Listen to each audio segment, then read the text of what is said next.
एक बड़ी खबर भी इस बीच आ रही है जहां पर नेपाल से गंडक बैराज की तरफ तेजी से जो पानी है वो बढ़ रहा है और 3 बजे तक बिहार के गंडक बैराज पहुंच सकता है। सैलाब 2 से 2.5 लाख क्यूसेक पानी मचा सकता है, भयंकर तबाही एक लेकर आ सकता है बिहार के कई सारे जिलों के लिए और इसीलिए उसमें सुपौल सबसे ज्यादा महत्वपूर्ण है जहां से जो नदी है उसका जो प्रवेश है वो भारत की तरफ को होता है। सुपौल का इलाका, फिर कोसी बैराज के आसपास का जो वहीं पर कोसी बैराज भी मौजूद है, वहां पर भी हालात बहुत ज्यादा डगमगा सकते हैं। फिर कटिहार का कुर्सेला इलाका जहां पर ये गंगा नदी से मिलती है, अगर कोसी नदी गंगा नदी से मिली क्योंकि उसकी ट्रिब्यूटरी नदी है तो आप सोचिए गंगा नदी में भी कुछ ऐसी स्थितियां बन सकती हैं। ये सारा जो पानी बहता हुआ आप देख रहे हैं, जो मलबा उसके साथ आता हुआ दिख रहे हैं, ये गंगा तक भी पहुंच सकता है। फिर गंगा जहां जहां पर जाएगी, खासतौर पर जो वेस्ट बंगाल है वहां पर भी ऐसे ही हालात वो यहां पर उत्पन्न कर सकती है। तो तमाम सिचुएशंस लगातार हम आपको यहां पर समझा भी रहे हैं। अभिषेक हमारे साथ मौजूद हैं, चंद्रमोहन भी हमें हर अपडेट यहां पर दे रहे हैं क्योंकि भारत में भी हमें सिचुएशन मॉनिटर करना बहुत ज्यादा जरूरी है और उतना ही महत्वपूर्ण है कि नेपाल में क्या हालात बने हुए, क्योंकि नेपाल के हालात पर ही डिपेंड करता है कि भारत में क्या हालात बनेंगे। अभिषेक, अभी और क्या जानकारी, अभी और मॉनिटरिंग, क्योंकि आपने कहा 12 हेलीकॉप्टर तो लगा दिए गए हैं, रेस्क्यू कितने किए गए, कोई संख्या सामने आ पा रही है, कितने परिवारों को नुकसान पहुंचा है, किस इलाके को खासतौर पर ज्यादा? जी बता दें कि रतुआगढ़ी के जो सभी इलाके हैं, खास करके जो 14 किलोमीटर का इलाका है जिसमें जो आबादी बसी हुई है, उस पूरे इलाके में जो है सो नेपाली सेना की हेलीकॉप्टर की आवाज गूंज रही है।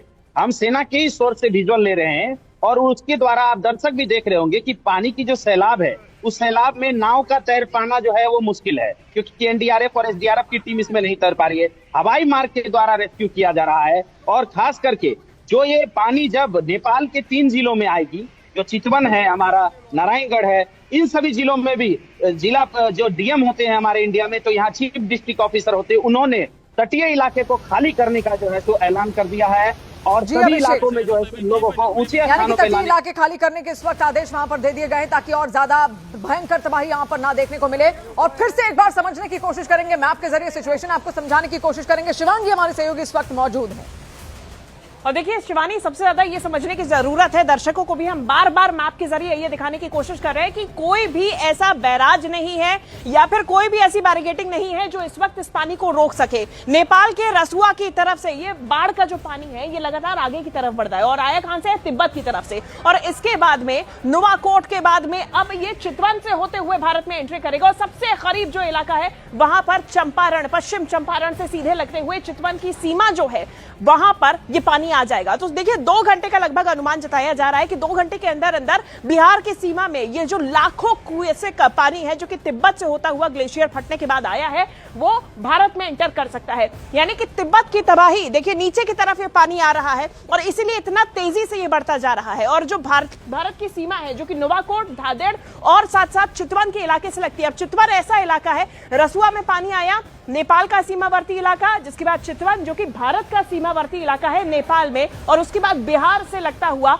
यहाँ पे जल्द ही 2 घंटे के अंदर अंदर ये तबाही का मंजर देखा जा सकता है। शिवानी जी, तस्वीरें भी लगातार हम यहाँ पर शिवांगी देखिए दर्शकों को इसीलिए यहाँ दिखा रहे हैं क्योंकि इसका प्रभाव अब भारत पर भी पड़ेगा और भारत में भी यहाँ पर अलर्ट जारी कर दिया गया है। आसपास के कई सारे इलाके हैं जहां से कोसी नदी बहती है और वहां पर सबसे ज्यादा इस वक्त सिटी मॉनिटरिंग की बनी हुई है और इसीलिए डीएम भी वहां पर, उनकी अलग से एक मीटिंग यहाँ पर कराई गई ताकि निर्देश जारी कर दिए जाए जो लोग आसपास वहां पर मौजूद हैं उस नदी के, वो सुरक्षित हो जाए। 4 अलग अलग तस्वीरें आपके सामने, ये नेपाल में सैलाब से जुड़ी हुई तस्वीरें आपके सामने हम रख रहे हैं जहां पर कुदरत का पूरा कहर है। सैलाब में पूरा पुल बह गया, कई गांवों का संपर्क आपस में टूट गया, कई शहरों का संपर्क आपस में टूट गया है। पहाड़ी इलाकों में सबसे ज्यादा ये नुकसान है। हाइड्रो पावर प्लांट वहां पर तबाह हो गए हैं। रास्ते में कई सारे हाइड्रो पावर प्लांट वहां पर मौजूद हैं जो तिब्बत से होते हुए नेपाल की तरफ को आगे बढ़ते हैं, उनको नुकसान पहुंचा है। तो ये 4 अलग अलग तस्वीरें आपने देखी, अभी 2 अलग अलग तस्वीरें आप देखिए। चीख पुकार मच गई थी क्योंकि आवाज जो कलकल है उसकी इतनी ज्यादा भयंकर होती है कि आप डर ही जाएंगे, आपको लगेगा कि आखिर क्या हुआ अचानक से। और सुबह 9 बजे का समय था जब लोग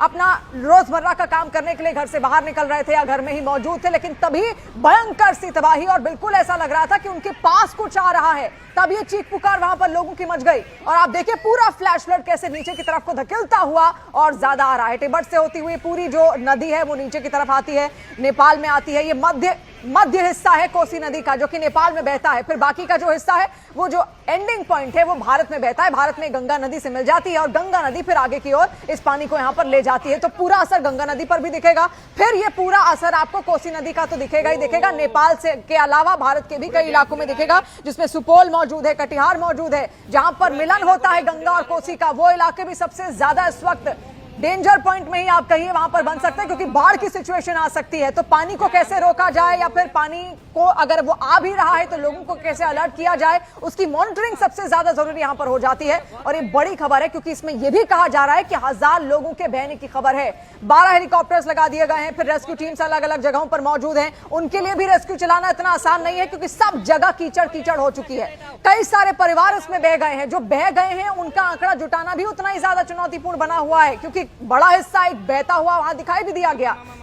कई सारे जो पुल हैं वो बह गए। अब यही तस्वीर अगर आप देखिए, इसको समझिए, ये पुल जो जोड़ रहा है दो इलाकों को, अभी देखिएगा कैसे 1 सेकंड में ये पुल पूरा नीचे की तरफ को बकायदा उस पानी के साथ आता हुआ दिखा है। इतनी भयंकर तबाही है, इतना ज्यादा पानी भरा हुआ है नदियों में। अब आप अंदाजा लगाइए कि जो लोग वहां रह रहे हैं वो किस डर के साए में इस वक्त जी रहे होंगे, क्योंकि दोबारा से ऐसे हालात बन सकते हैं। और फ्लैश फ्लड ऐसा होता है कि आप उसको जल्दी इंटरप्रेट नहीं कर सकते, उसको जल्दी मॉनिटरिंग नहीं कर सकते। आप बारिश का तो अनुमान लगा सकते हैं, लेकिन और ये ऊपर की तरफ से क्योंकि आ रहा है तो ऊपर कैसे हालात बने, तिब्बत में जो हालात बने उसका यह असर है। नेपाल में जो असर देखने को मिल रहा है, अब नेपाल में ये हालात बने तो भारत में असर देखने को मिलेगा। तो ऐसे ही ये नदियां जुड़ी हुई हैं, जिन्होंने अलग अलग देशों को यहाँ पर जोड़ा जरूर है, लेकिन अब असर जब दिखेगा तो उसको मॉनिटर करना उतना ही ज्यादा मुश्किल भी यहाँ पर है। आखिर किस तरीके से मॉनिटरिंग हो, लोगों को समझाना भी जरूरी है कि वो नदियों के आसपास बिल्कुल ना जाएं। और यही अलर्ट नेपाल में भी जारी हो चुका है कि कोसी नदी के आसपास, गंडक नदी के आसपास बिल्कुल भी ना जाया जाए। सीधे तौर पर वहां पर लोगों को आगाह कर दिया गया है। लेकिन ये दो अलग अलग तस्वीरें अब आपके सामने,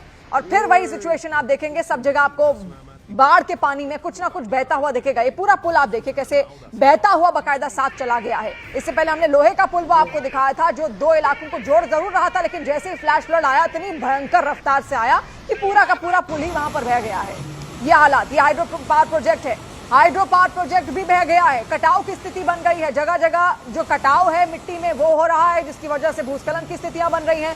जो घर लोगों के पहाड़ी इलाकों में थे वो नीचे गिर गए हैं, ताश के पत्तों की तरह वो ढहते हुए दिखाई दिए। वो तस्वीरें भी हमने आपको दिखाई। यानी सब कुछ वहां पर बह रहा है और दोबारा भी ऐसी सिचुएशन वहां पर बन सकती है। लगातार भयंकर तबाही है। वहां के जो पीएम है बालेन शाह, वो भी लगातार मॉनिटर कर रहे हैं सिचुएशन को। गृह मंत्री वहां के जो है उन्होंने बकायदा एक आपातकालीन बैठक बुलाई है ताकि इस सिचुएशन से वहां पर निपटा जा सके। सेना उतार दी गई है, सेना के 12 हेलीकॉप्टर्स इस वक्त रेस्क्यू कर रहे हैं उस पूरे इलाके में। अब ये इलाका तो है ही, इसके अलावा और इलाकों की मॉनिटरिंग करना भी उतना ही ज्यादा जरूरी है। चंद्रमोहन, खासतौर पर जो कटिहार का इलाका है जहां पर मिलन होगा कोसी और गंगा नदी का, वो भी बहुत ज्यादा ऐसा पॉइंट है जहां पर सतर्क रहना जरूरी है। फिर सुपौल का इलाका, वहां के लिए क्या अलर्ट है? दो इलाके हैं जहां पर सबसे अधिक खतरा है। एक तो बराह इलाका, बराह से जब पानी निकलता है और जब आकर वो बगहा में गंडक नदी से निकलता है, टकराता है वहां बराज पर, वहां पर एक बड़ा खतरा है। और दूसरा जो है वो कोसी नदी, जहां बराज बना हुआ है वहां पर खतरा है। वहां से जब कोसी नदी से पानी निकलता है तो खास तौर पर 5 जिले जिस पर सबसे अधिक खतरा रहता है, उसमें आपको सबसे पहला जिला आता है सुपौल, सुपौल के बाद आता है सहरसा, सहरसा के बाद आता है मधेपुरा, मधेपुरा के बाद आता है कटिहार, कटिहार के बाद आता है पूर्णिया। 5 जिले जो है वो लगातार एक दूसरे से जुड़े हुए हैं। तो ऐसे में जो कोसी इलाका है, इन सभी जगहों पर खतरा बना हुआ है। और दूसरा जो इलाका है जो गंडक का चैनल है, वहां पर सबसे अधिक खतरा जो है वो बेतिया जिला का बगहा है। उसके अलावा मोतिहारी जिला है। जब ये पानी आगे बढ़ेगा तो गोपालगंज में, और गोपालगंज से जब पानी घूमकर छपरा की ओर आता है तब एक बड़ा खतरा इधर छपरा से जब पानी आगे निकलता है सोनपुर, और सोनपुर के बाद फिर पटना, पटना के बाद फिर आगे बढ़ते हुए ये मोकामा होते हुए पानी आगे जाकर और बंगाल में के खाड़ी में